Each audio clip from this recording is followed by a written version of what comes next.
गढ़वाल का इतिहास 22वां अध्याय। गोरखों का अस्थायी शासन। गोरखियानी। गोरखा लोग स्वयं तो अत्याचार करते थे, किंतु दूसरे आक्रमणकारी लुटेरों से प्रजा की रक्षा करते थे। इसे कोई प्रशंसनीय न्याय नहीं कहते हैं। गोरखों की शासन पद्धति इस प्रकार से थी कि जो अधिकार राजाओं के दीवान को थे, वही अधिकार सब सूबेदारों के थे। विजित देश सूबों में विभक्त था, जो 18 परगनों में बटा गया था। प्रत्येक परगने में एक फौजी अफसर शासन करता था। ये सब फौजी अफसर कागड़ा के किले को तोड़ने में लगे हुए थे, इसलिए इन परगनों में उनके नायाब रहते थे।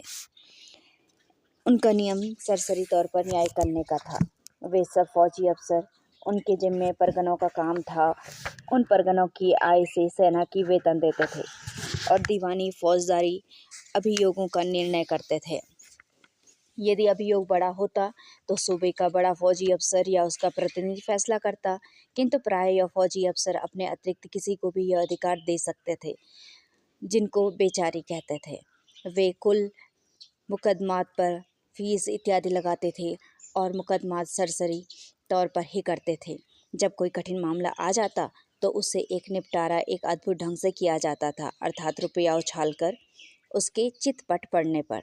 गोरखों का लगान का प्रबंध भी अच्छा नहीं था, क्योंकि वे भूमि पर अनुमान से लगान लगाते, न कि भूमि की असली उपज पर, जिनका फल यह होता कि भूमि की उपज से लगान प्राय अधिक पड़ता था। फौजदारों का यह काम था कि अपनी अपनी पट्टी या ताल्लुकों को अपने निज लाभ के लिए समझते थे। इसी से प्राय लगान शेष रह जाता था। उनकी वसूली में प्राय आसामी उस बाकी लगान पर बेच दिया जाता था, क्योंकि गोरखा लोग अपने को प्रजा के धन और जीवन का मालिक समझते थे। मनुष्य की जान पर किंचित मात्र भी उन्हें दया नहीं थी। वे लोग प्रजा के लोगों को गाय, बैल इत्यादि पशुओं की श्रेणी में गिनते थे। गाय बैल मारने से तो प्राणदंड दिया जाता था, इसलिए वे पवित्र समझे जाते थे, परंतु मनुष्यों के मार डालने पर कोई पाप नहीं समझा जाता था। गुलामों का क्रय विक्रय भी खूब होता था। बाजार में दास दासियां बेचना आय का एक साधन समझा जाता था। साधारण नियम अदालत का यह था कि जब किसी पर आर्थिक दंड होता था और वह वसूल नहीं होता था, तो उसको अपने कुटुंबियों सहित जन्म भर दासत्व में रहना पड़ता था।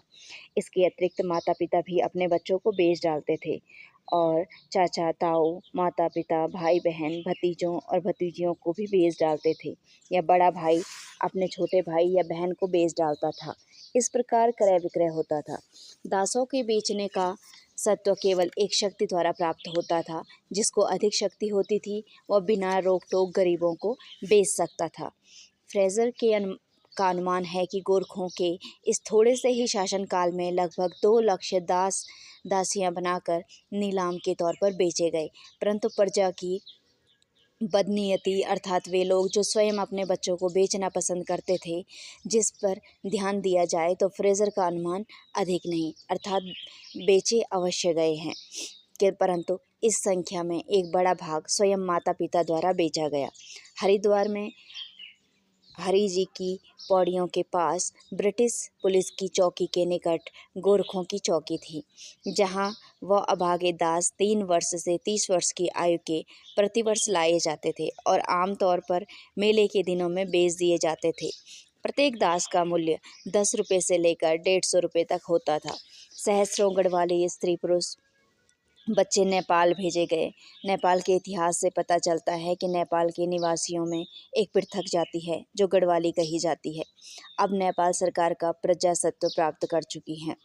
धनियों को लूटना, सुंदर स्त्रियों का पतिव्रत धर्म नष्ट करना गोरखों का स्वाभाविक काम था, जिससे उनको देखते ही स्त्रियां जंगलों में अथवा घरों में छिप जाया करती थी और धनी लोग धन को गाड़ दिया करते थे। आरंभ में गोरखों ने बहुत बड़े अत्याचार प्रजा पर किए, जिससे लोग घर द्वार छोड़कर महीनों जंगल में छिपे रहते थे। पश्चात जब गोरखों ने गढ़वाल के थोकदार और प्रतिष्ठित लोगों को अच्छे पद देकर राज्य शासन में भाग लिया, तब उन लोगों के द्वारा गोरखों के बर्बर शासन पद्धति में कुछ परिवर्तन हुआ सही, परंतु गढ़वाल की प्रजा उनके शासन से कभी संतुष्ट नहीं रही। उसके मन पर सदा यह विचार बना ही रहा कि कब हम इन दुष्टों को अपने यहाँ से निकालें। एक परम राजनीतिज्ञ का विचार है कि राज्य शासन 2 प्रकार का होता है। एक तो प्रजा द्वारा, दूसरा प्रजा के मन पर। पहले शासन से दूसरा शासन सर्वोत्तम है, क्योंकि पहला शासन दंड नीति के आधार पर होता है अथवा भेद नीति के आधार पर, परंतु उसका रंग कच्चा होता है। ऐसे शासन करने वाले शासक बनने पर भी सदैव सशंकित बने रहते हैं। दूसरे प्रकार का शासन साम दाम नीति के आधार पर होता है, उसका रंग पक्का होता है। वैसा शासक कोई बिरला ही हो सकता है, वह कभी सशंकित नहीं रहता, अर्थात राजा और प्रजा पारस्परिक एक ही श्रृंखला में बद्ध हो जाते हैं, तब उसमें कोई भेद नहीं रहता। गोरखों ने जिस नीति का अवलंबन किया था वह पहली प्रकार की नीति थी। प्रजा पर उनका शासन जम चुका था सही, परंतु प्रजा के मन उनके अधिकार का रंग कभी नहीं जम सका, क्योंकि प्रजा के मन पर अपने अधिकार का रंग जमाना उनकी अवलंबित नीति थी। गोरखाओं की अवलंबित नीति बांझ के गर्भ के समान थी, जिसका प्रतिफल यह हुआ कि उनका गढ़वाल राज्य में अधिक समय तक न टिक सका। संसार में कितनी ही बड़ी शक्ति क्यों न हो, पर जब वह न्याय और नियम से खाली है और दुराचार अत्याचार की बुनियाद पर खड़ी है, तो वह कदापि अधिक काल तक नहीं स्थिर रह सकती। गोरखा लोगों ने गढ़वाल के राजाओं को दी हुई माफ़ी, जागीरें, गूंठ आदि दान पत्रों को कभी रद्द या जब्त नहीं किया, बल्कि अपनी सनदों से भी उन्हें पुष्ट किया, क्योंकि वे भी कट्टर हिंदू थे। कंपनी द्वारा गोरखा शासन का अंत। गोरखा लोगों को कांगड़ा पंजाब से तो महाराजा रणजीत सिंह के सरदार लहण सिंह की सेना ने निकाला। जब कांगड़ा नरेश की फरियाद महाराजा रणजीत सिंह के पास लाहौर पहुंची, तब उन्होंने राजा की सहायता के लिए एक दल जाट सेना का सरदार लखन सिंह की अध्यक्षता में कांगड़ा भेजा। सरदार लखन सिंह ने गोरखाओं से युद्ध करके उन्हें परास्त किया और कांगड़ा से बाहर कर दिया। इसका युद्ध विवरण नहीं मिलता। उधर राजा प्रद्युम्न शाह के पुत्र महाराजा सुदर्शन शाह ने ईस्ट इंडिया कंपनी से सहायता मांगी। कंपनी इसी विचार में थी कि हार्डविक साहब लिखते हैं, इधर गोरखा अपने आपे से बाहर होकर अंग्रेज सरकार से भी छेड़छाड़ करना आरंभ करने लगे। 29 मई 1814 को भुट्टावाला पुलिस चौकी पर आक्रमण करके 18 पुलिस कांस्टेबलों को मार डाला, 6 आदमियों को घायल कर दिया। मानराज फौजदार, जो इस उपद्रव का मुखिया था, स्वयं पुलिस दरोगा को निर्दयता के साथ मारने का प्रबंध करता था, जबकि दरोगा ने शरण में आने के लिए अथवा कैद आने के लिए प्रार्थना की थी। दूसरी पुलिस चौकी पर अधिक रक्तपात के साथ आक्रमण हुआ, परंतु उस समय मौसम अच्छा न होने से उनका घुसना बंद नहीं किया जा सका। गवर्नर जनरल ने युवा राजा नेपाल के समझौते का पत्र लिखा था, परंतु उसका उत्तर अहंकार पूरित और अनुचित शब्दों में पाने से अंग्रेज सरकार ने 1 नवंबर सन 1814 को युद्ध की घोषणा कर दी। सरकारी सेना इससे पूर्व ही रणभूमि में चली गई थी, जो 4 डिवीज़नों में विभक्त थी। एक दीनापुर, दूसरी बनारस, तीसरी मेरठ, चौथी लुधियाना। यहाँ तीसरे डिवीज़न की कार्यवाही ही, जो मेजर जनरल गिलिप्सी के अधीन था, देना आवश्यक है।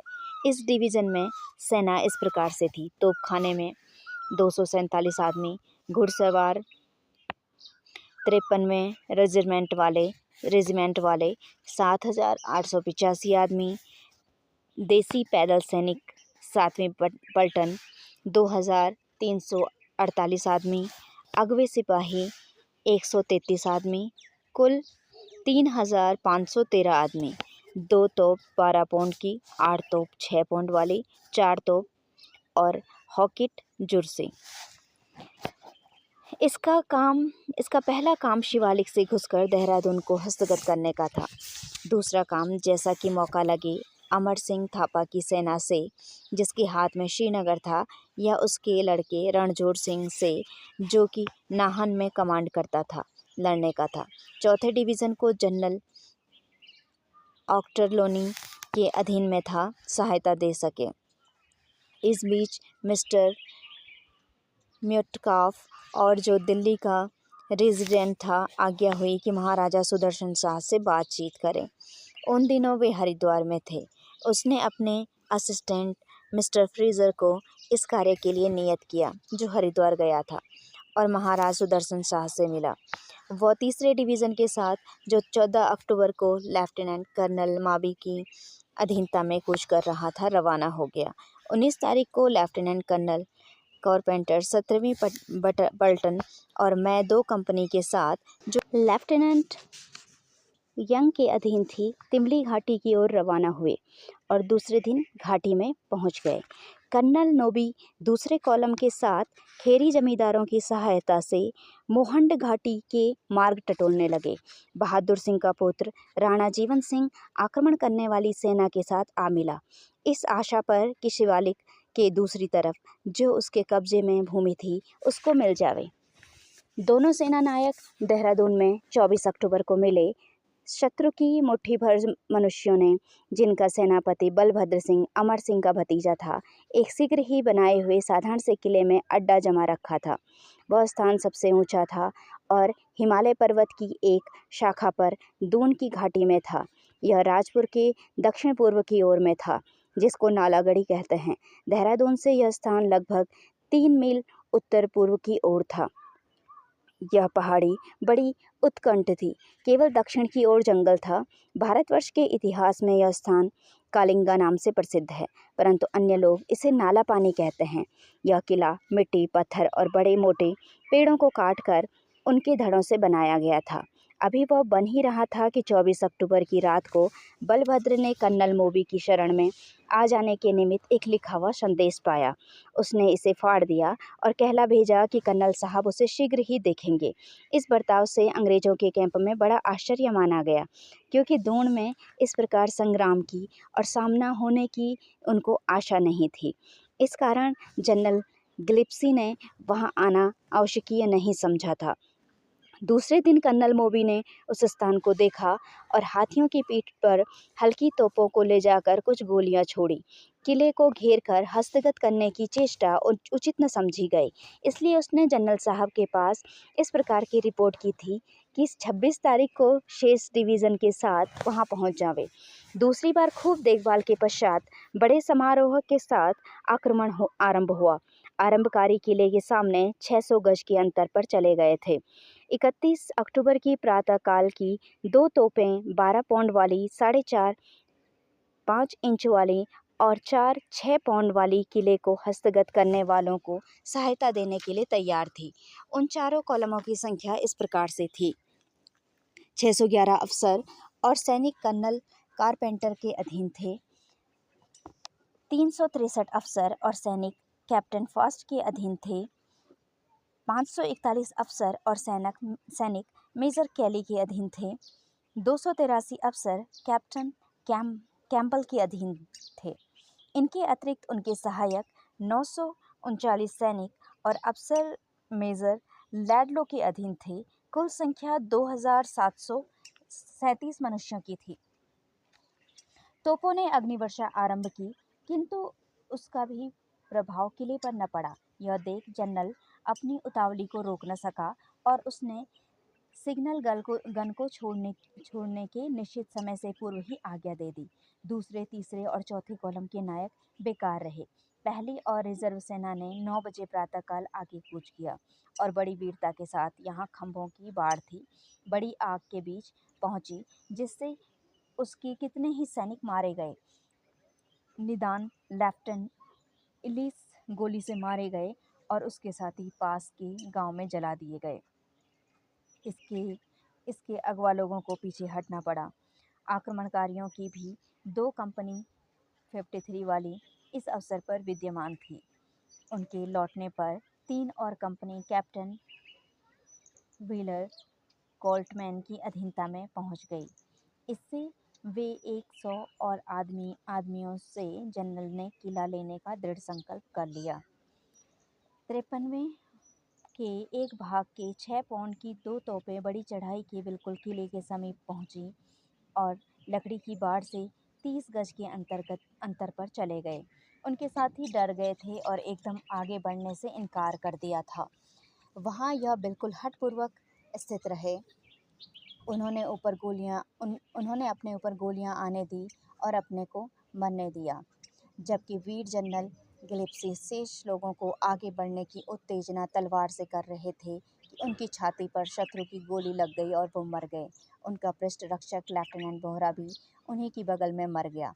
तब कर्नल कारपेंटर की सेना को लौट जाने की आज्ञा दी। गोरखों की स्त्रियां किले के मार्ग की रक्षा करने वालों में से अग्रगण्य थी। ग्लिप्सी की उद्धत बुद्धि का यह परिणाम हुआ कि एक जनरल और 4 अफसर मारे गए और 15 अफसर आहत हुए, जिसमें से कई पीछे मर गए।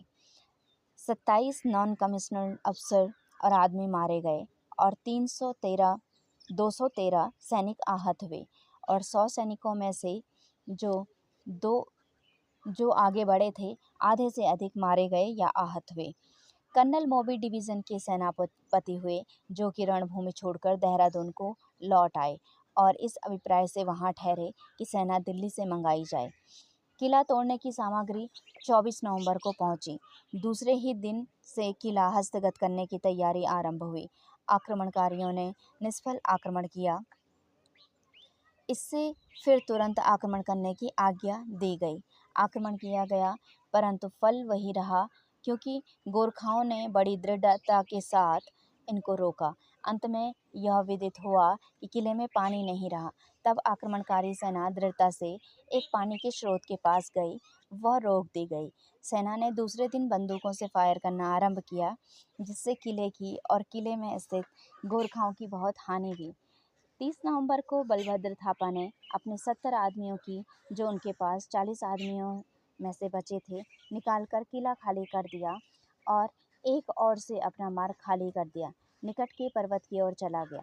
वहां उसे अपने 300 आदमी मिले, जो किले में जाने के लिए आसपास देख रहे थे। इस पार्टी को मेजर लडलो ने तितर-बितर कर दिया। ये बिखरे लोग जौंटगढ़ के किले में चले गए। वहां उन्होंने बहुत सफलता के साथ अंग्रेजी सेना पर प्रत्याक्रमण किया। इस बीच कर्नल कारपेंटर कालिंगा के किले को नष्ट कर जनरल मॉरनडले के साथ मिल गया। इन दोनों सेनाओं के नाहन सिरमौर से गोरखाओं को निकाल दिया गया, परंतु वे जयथक के किले में रोक दिए गए, जहां की वह 3 मास तक कुछ न कर सके। गोरखाओं की एक तीसरी सेना ने, जो अमर सिंह थापा के साथ थी, जनरल ऑक्टरलोनी पर सतलज के किनारे आक्रमण किया, जिसने परम बुद्धिमत्ता के साथ उनसे एक सुदृढ़ किला खाली करा दिया और वे सब मलाऊ में एकत्रित हो गए। दून, बिहार और गोरखपुर में नेपाली सेना की पराजयों से लॉर्ड हेस्टिंग्स ने कुमाऊं में अपना पैर जमाना चाहा। इधर यह भी मालूम हो गया था कि कुमाऊं में और उसके आसपास के प्रांतों में बहुत से ऐसे सैनिक थे जिनको गोरखे आवश्यक बुला लेते थे। 27 अप्रैल सन 1815 को अल्मोड़ा गोरखाओं से ले लिया गया और राम शाह बम शाह के साथ उन्होंने अल्मोड़ा खाली कर दिया। राम शाह ने अमर सिंह को अधीन होने की सहमति दी, परंतु उन्होंने न माना और मलाऊ में जनरल ऑक्टरनोली पर आक्रमण कर दिया। धीरे धीरे उसकी सेना घटती गई और जब केवल 200 जवान पास रह गए तो मलाऊ और जैथक के किलों को छोड़ देने के लिए राजी हो गया। लोहबागड़ गढ़वाली पहले ही खाली करवा चुके थे। यद्यपि गढ़वाल पर कुछ समय तक गोरखों का कब्जा रहा, पर गढ़वाली निरंतर उन्हें निकालने की चेष्टा करते रहे और मौका मिलने पर उनके अत्याचार का बदला उन्हें देते रहे। फ्रेजर लिखता है कि उन दिनों जब गोरखा लोग शक्तिशाली थे तो उन्होंने पट्टी पट्टी में पार्टियां नियत कर दी थी। जब गोरखाओं की शक्ति क्षीण हो गई तो उनकी सेना तितर-बितर हो गई। वे लोग जिनकी दूर दूर परगनों में नातेदारी हो गई थी, वे अपनी स्त्रियों के साथ रहने बसने लग गए थे। इस वजह से कि हमने इन लोगों के साथ अन्याय कर रखा है, स्वयं स्त्री पुत्र आदि को छोड़कर पलायनमान हो गए। वास्तव में ऐसा ही हुआ। गढ़वालियों ने भी गोरखाओं को जहाँ पाया वहीं उनको लूट पीट कर वध कर डाला। नातेदारी का कोई भी विचार नहीं रखा। यहाँ तक कि स्वदेश प्रेमवश उनकी स्त्रियों ने भी, जो उन्हें गढ़वाल में ब्याही थी, पति प्रेम को तिलांजलि देकर उनके साथ जाने से इनकार कर दिया। पति के वध होने अथवा भाग जाने का कोई शोक या उनके बचाव के लिए कोई प्रयत्न नहीं किया। गढ़वालियों ने भी उनके बुरे व्यवहार का बदला बुरे ही व्यवहार से ही दिया। उनके नातेदारों ने भी उनको अन्न वस्त्र नहीं दिया और ऐसे भगेड़ू लोगों जो कहीं भी मिल जाते थे तुरंत वहीं मारे जाते थे। बचे खुचे भूखे प्यासे जंगली मार्ग से होकर नेपाल की ओर गए।